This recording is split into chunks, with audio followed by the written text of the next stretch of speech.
Dunia ini tak sampai setengah sayap nyamuk. Kau tangkap nyamuk, ambil sayapnya sebelah. Itulah dunia.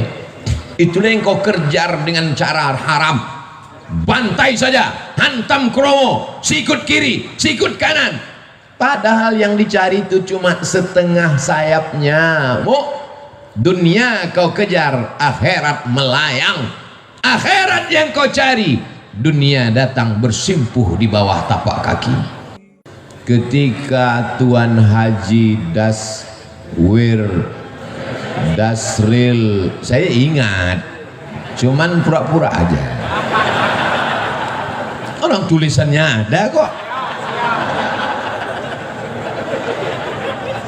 Ketika Tuan Haji Dasril Sultan Bagindo berjumpa sama Buya Hamka, apa kata Buya Hamka?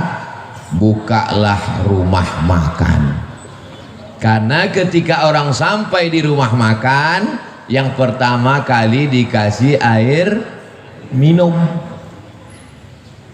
Rumah makan Haji Dasril, orang kalau pertama dikasih air minum, bukan macam rumah makan tempat lain, macam gurun Sahara leher tak dikasih air minum. Kasih air minum. Orang kalau dikasih air minum pasti dia menyebut nama Allah, Bismillah. Setelah kasih air minum, kasih dia makan. Setelah dia makan, pasti dia ucapkan Alhamdulillah, mengalir pahalanya. Hidup simple, rezeki datang dari Allah. Lapangkan leher orang, penuhkan lambung orang, dia bayar Alhamdulillah, tak dibayar na'udzubillah. Insya Allah rezeki melimpah ruah. Akhirnya dibukalah ini, muncullah begadang 5. Boleh tak begadang? Boleh kalau ada artinya. Begadang boleh saja kalau ada artinya. Kata Bang Roma, yang nggak percaya terlalu.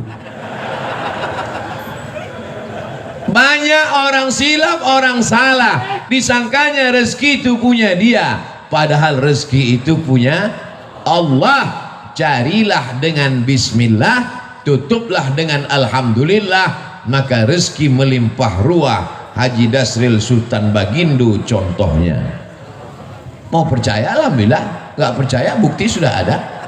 Saudara yang dimuliakan Allah SWT, orang dulu cari rezeki itu simple, mudah. Bangun pagi, sholat subuh, ke surau, ke masjid, ke langgar, ke musola, pulang ke rumah, sarapan, pergi ke kebun. Habis itu ngelihat sawah, ngelihat kebun, kemudian sholat zuhur berjamaah. Habis itu menjelang asar pulang ke rumah. Tetap bisa dengan kumpul keluarga, tetangga, sahabat, jiran, kawan. Malamnya bisa wirid yasin, sorenya bisa datang, ada acara tahlilan bisa kumpul, silaturahim tersambung, meninggalnya husnul khotimah. Orang sekarang berangkat sebelum ayam berkokok. Ayam belum bangun, dia udah bangun. Pulangnya ayam sudah tidur, dia baru pulang. Tidak pernah jumpa tetangga, tidak pernah jumpa anak, tidak pernah jumpa kawan, tidak pernah silaturahim, semuanya online. Tapi penyakitnya offline. Pergi pagi, pulang petang, peras keringat, banting tulang, tunggang langgang, luntang lantung, sholat tinggal, puasa tinggal, silaturahim tidak, rezeki tak dapat, penyakit datang. Itu kan yang terjadi pada masyarakat sekarang. Ke masjid tak pernah, yang dicari rezeki, bolak-balik kemana-mana cari duit. Setelah duit dapat, bulat-bulat diserahkan ke dokter spesialis. Dapat duit 1 koper, dimakan tak bisa. Mau makan nasi diabetes, mau makan gulai kambing kolesterol. Apalagi sempat menikmati hidup? Tak sempat. Orang dulu hidup sederhana, rezeki luar biasa, barokah mengalir sampai mati, sempat pula membangun surau dan musola. Hari ini kita sedang belajar bagaimana memaknai hidup. Berangkat pagi, kena macetnya 2 jam, pulang sore macetnya 3 jam, sampai di rumah sudah teler, sholat tinggal, puasa diqadha di hari tua sudah kena mah akut usus dipotong. Apalagi nikmat hidup, tinggal sakaratul maut, mati. Tapi begitu hidup mengurut aturan ulama, bukalah rumah makan, kasih orang minum, kasih orang makan, rezeki melimpah ruah. Tapi kalau ada hutang 555 perak, yang 5 perak mesti dibayar. Pesan Buya Hamka, 555 perak utang engkau kepada non muslim, yang 5 perak mesti kau bayar. Kenapa? Karena kalau tak kau bayar, kau akan cari dia di akhirat. Kemana kau mau mencari dia? Itu dipegang oleh Haji Dasril Sultan Bagindo sampai umur 79 tahun. Amanah, jujur, kata orang sekarang, berintegrasi, berintegritet, berjujur, amanah. 5 perak guys, 5 perak, 555 perak. Adik-adik sekarang yang muda-muda masih sempat nengok duit limper? Nggak pernah. Yang senyum berarti udah tua. Saya masih sempat beli bonbon limper 5 perak, gambar burung. Duitnya itu tidak terlalu terang. Kalau duit 100 terang dia. Duit 5 perak, 5 perak kata Buya Hamka, kalau kau curang, maka nanti kau akan membawa kecurangan itu pada hari kiamat. Itu dipegang Haji Dasril sampai hari ini. Ustadz kok tahu? Saya kan sebelum ceramah saya cari bahan duluan. Saya ngobrol-ngobrol tuh maka saya kalau ketemu sama orang, banyak orang kalau ngobrol sama saya, Ustadz ternyata kalau di luar mimbar Ustadz pendiam ya. Ngapain saya ngobrol? Saya ngomongnya di pas ceramah aja. Pas nggak ceramah masa saya ceramah juga? Kalau ada orang ngomong saya dengar. Oh, perjalanan hidup yang luar biasa. Oleh sebab itu maka buah dari yang kita lihat sekarang ini adalah buah dari kejujuran. 5 perak mesti kau balikkan. Ini kadang kita dikasih orang belanja, nih 100.000, beli nasi bungkus 1 harga 15.000, 85.000 halal. Tak dibalikkan, balikkan. Ingat pesan Buya Hamka ke Haji Dasril, 5 perak. Kenapa tak kau balikkan 5 perak? Alah sikit aja kok. Gara-gara 5 perak itulah kita masuk neraka jahanam. Malunya. Kenapa dia masuk neraka? Korupsi 5 miliar. Bangga kan? Kenapa masuk neraka? Karena menggelapkan APBN. Keren kan? Kenapa masuk neraka? Karena 5 perak.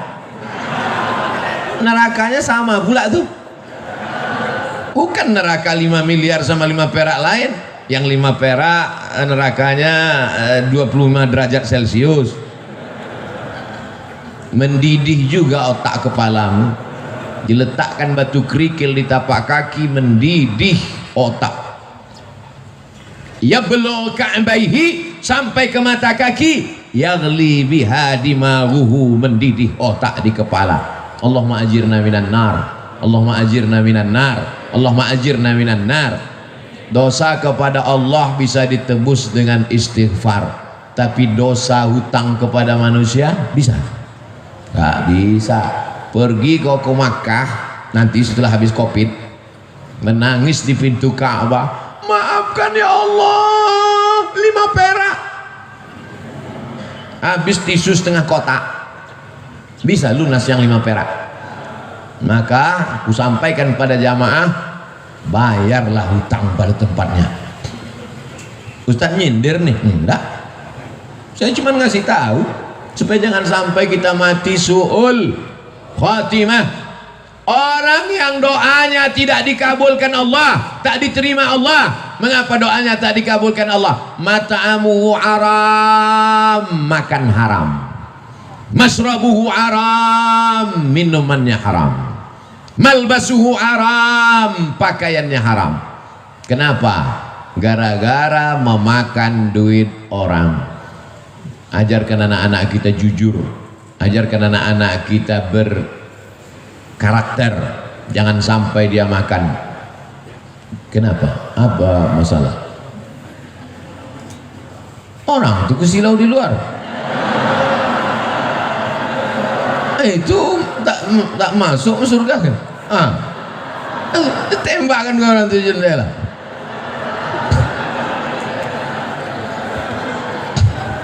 Lalu saya bilang jangan aniaya orang. Masya Allah. Ibu-ibu itu layar di atas hidup. Kenapa tak ditonton layar itu? Ada layar dua tak ditonton orang. Itu panitia tidak mau zolim, makanya dipasang layar. Di luar pakai ada layar mereka. Itu juga mereka sangat takut matahari terbit. Karena kalau matahari terbit gambar itu hilang. Layar itu kan adanya kalau gelap kan, macam nonton layar tancap mereka tuh di sana. Tapi insya Allah walaupun mereka di luar, mungkin mereka lebih dulu masuk surga dari kita. Mungkin.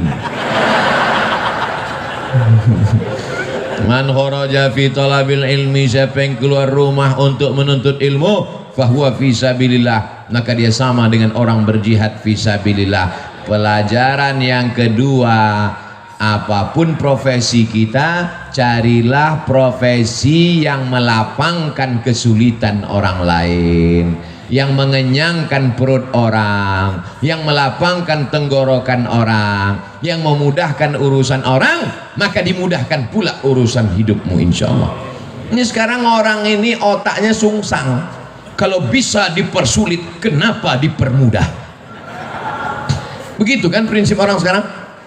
Dipersulit, dipersusah, diperpayah. Begitu orang minta, Pak bisa nggak dipermudah? Wani piro, bayar berapa? Dunia ini tak sampai setengah sayap nyamuk. Kau tangkap nyamuk, ambil sayapnya sebelah. Itulah dunia. Itulah yang kau kejar dengan cara haram. Bantai saja, hantam kromo, sikut kiri, sikut kanan. Padahal yang dicari itu cuma setengah sayapnya. Dunia kau kejar, akhirat melayang. Akhirat yang kau cari, dunia datang bersimpuh di bawah tapak kaki.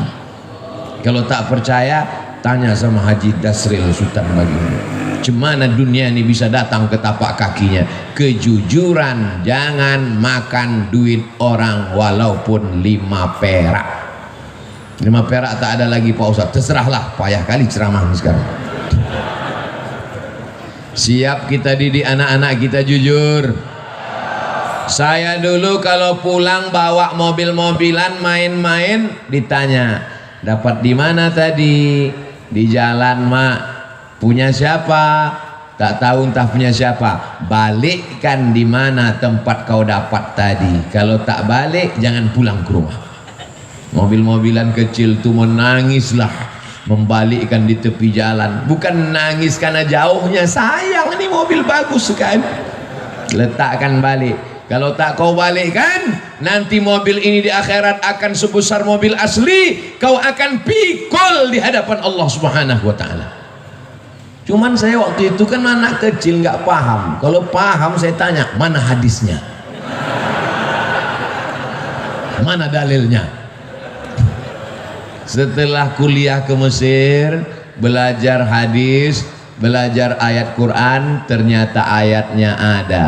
Wa may yaghlul ya'ti bima ghalla yaumal qiyamah. Siapa yang curang, dia akan membawa kecurangannya hari kiamat.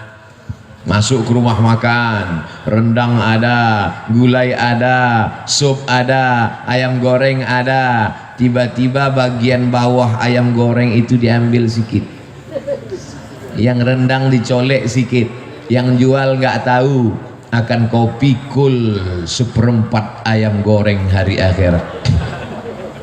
Kalau ada nanti di akhirat yang mikul mobil dinas plat merah, keren kan? Kalau ada nanti yang mikul APBD, APBN, keren kan? Tapi kalau yang mikul ayam goreng, malunya di akhirat. Mikul bakwan,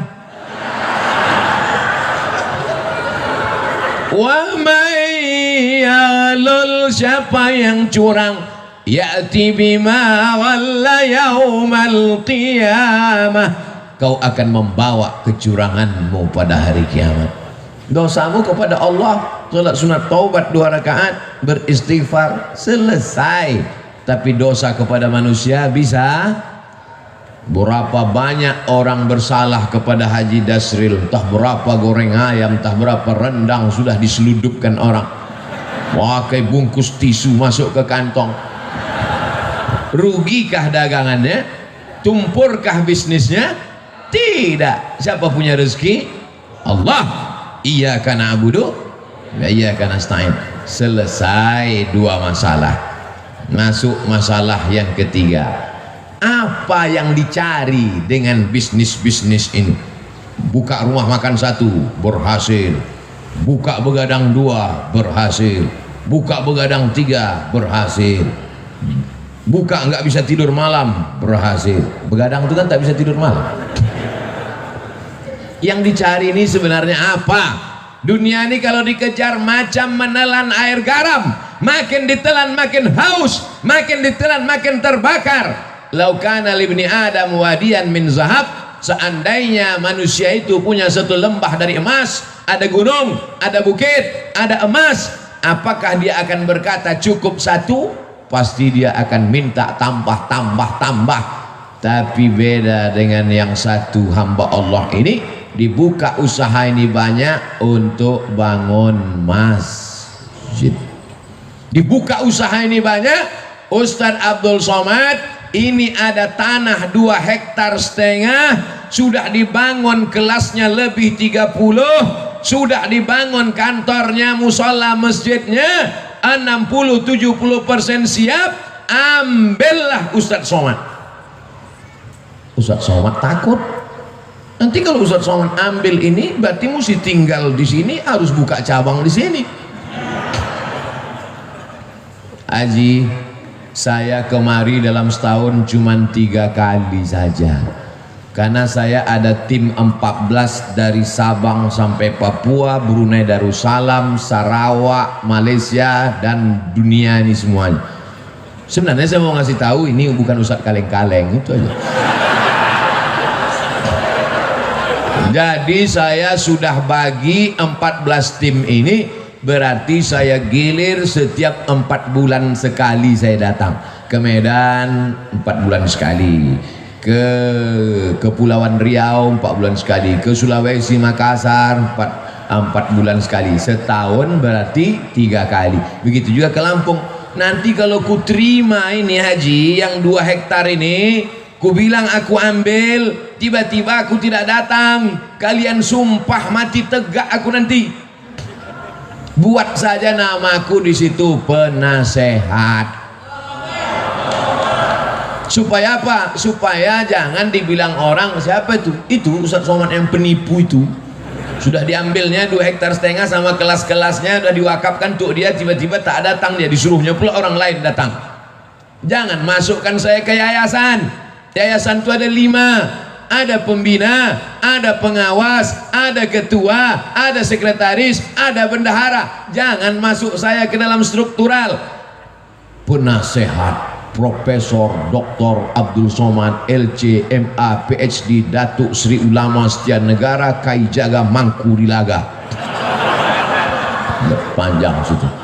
Nanti kalau aku datang kemari setiap 4 bulan, kumpulkan guru-guru ini, kumpulkan orang yayasan ini, baru kita nasihati mereka. Bagaimana supaya anak-anak ini hafal Quran, bagaimana supaya wali murid ini masukkan anaknya, bagaimana supaya anak muda ini selamat dari narkoba, selamat dari zina. maka kita nanti berkawan di dunia, bertetangga kita di surga insyaallah haji. Karena kalau sampai ku ambil 2 hektar ini harganya 1 meter berjuta bermiliar, datang jahat otakku nanti, datang khianatku nanti.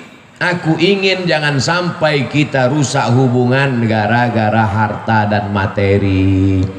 Buatlah yayasan, masukkan dia dalam wakaf. Karena kalau sudah dibuat yayasan, la yuhabu, tak bisa dihibahkan ke orang lain, wala yurasu, tak bisa diwariskan, wala yuba'u, tak bisa dijual belikan, kekal abadi sampai hari kiamat mengalir pahalanya ke makam kita haji.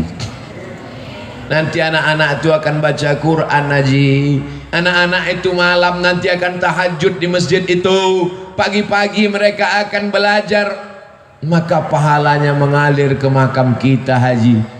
Itulah yang mau kita cari di dunia ini. Lapang makamku, terang kuburku, lapang pula makammu. Adapun makam jamaah ini kita belum tahu. Kalau makam kami dah selesai, makam jamaah uruslah masing-masing. Masa kami juga yang ngurus makam? Jadi banyak orang sekarang yang dipersiapkannya rumah menjelang pensiun. Alhamdulillah Pak Ustadz, saya pensiun 2 bulan lagi, tapi 100 pintu kos-kosan sudah siap. Mohon Ustadz nanti tanda tangan prasastinya ya. Padahal niatnya dalam hati mau manas-manasi saya aja. Disangkanya saya tergoda. Wih, saya tidak tergoda dengan itu, karena belum tentu kita sampai pensiun malaikat maut datang. Tapi ketika yang dibangun masjid, yang diwakafkan pesantren tahfiz Quran, itulah yang membuat saya cemburu luar biasa. La hasada illa fisnataini, tak boleh cemburu hasad kecuali pada 2 perkara. Yang pertama, rajulun atahullahu malan, ada orang yang dikasih Allah harta, dipakainya harta itu pagi, siang dan malam untuk menolong agama Allah. Itulah yang mesti kita cemburu. Adapun orang yang jadi pejabat tinggi paling lama 2 periode, itu pun kalau tak datang KPK. Adapun orang kaya karena mengejar dunia, tak perlu kita cemburu, karena rumahnya tinggal, mobilnya tinggal. Tapi kalau orang bangun masjid, masjidnya tinggal, pahalanya mengalir. Ustadz Somad, itu ada orang kaya Pak Ustadz, kondominiumnya 100 lantai ke atas, 100 lantai pula ke bawah. Di lantai bawah tuh Pak Ustadz, air semua, macam tinggal di akuarium Pak Ustadz. Saya tidak terpukau, saya tak cemburu sedikit pun, karena yang 200 lantai itu kalau dia mati tinggal. Tapi kalau dia bangun 2 hektar dengan 30 sekian kelas, dengan surau langgar musola, dengan penghafal Quran, anak hafal Quran 1 hari ngulang hafalan 2 juz, 1 bulan hatam 2 kali, setahun hatam 24 kali, anak yatim diberikan gratis. Itulah yang kita cemburu, karena kita belum bisa melakukan itu, betul? Tapi Abdul Somad dimuliakan, dibuat penasehat Abdul Somad, selesai, dapat saya amal jariahnya. Tapi belum tentu pasti juga lagi. Ini masih dalam tahap penjajakan.